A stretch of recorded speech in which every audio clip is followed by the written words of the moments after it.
Hi everyone. So you're used to seeing videos of me talking about my books, my writings, sometimes dancing. This time I'm going to tackle a subject that's a little bit different and I'll be very short. So I've been working here in the UK for about 4 or 5 years in different jobs, and I've had a very bad experience of the UK job market. I have been literally a victim of xenophobia, discrimination, sexism, but that's everywhere. It's nothing to do with the UK. But my personal experience of the post-Brexit UK on a professional level is not a very good one. Fortunately, I've had a very good personal experience in the UK that made me able to have a positive light, a positive vision of this country as well. But here I just want, in a very few words, I want to summarize a recent experience I've lived, not so much to get revenge, but more so to warn people, particularly people like me, international people like me, Europeans, and maybe even more so Western European people or people with a French accent who are particularly struggling here in the UK because they're not really used to facing that sort of issues because, let's face it, we come from quite privileged countries in the western part of Europe. We are used to very strong welfare state, strong trade unions or unions in general, very strong labor law, very strong social rights. And so when we basically face injustice in work, in the job market, we are not used to it. It's not the same in other parts of the world. So very recently I accepted a job. To be honest, I had actually been harassed by recruiters to even consider the job offer, something I didn't even want to consider because on paper the job didn't seem to be what I was good at. But those recruiters who are actually part of the problem in the UK job market are very convincing. They call you about 10 times a day, they literally harass you. And what they want is they want to have an answer and they want to send you to an interview because that way they get a commission, they get some money. So that's how it works. You're the lead. It's called the lead.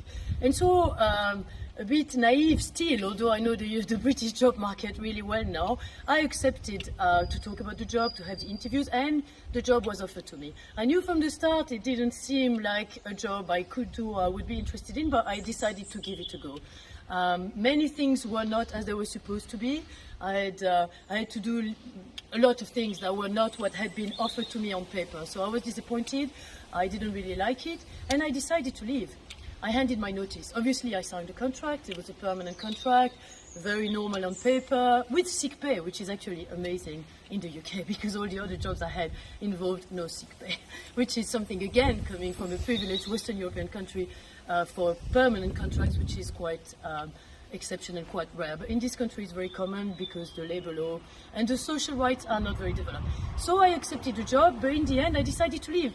And I based myself on the contract and I told my employer I had accepted something else, a book project, and I had decided to leave. So I was taking my notice. They told me they were extremely angry. So there was some sort of emotional abuse there.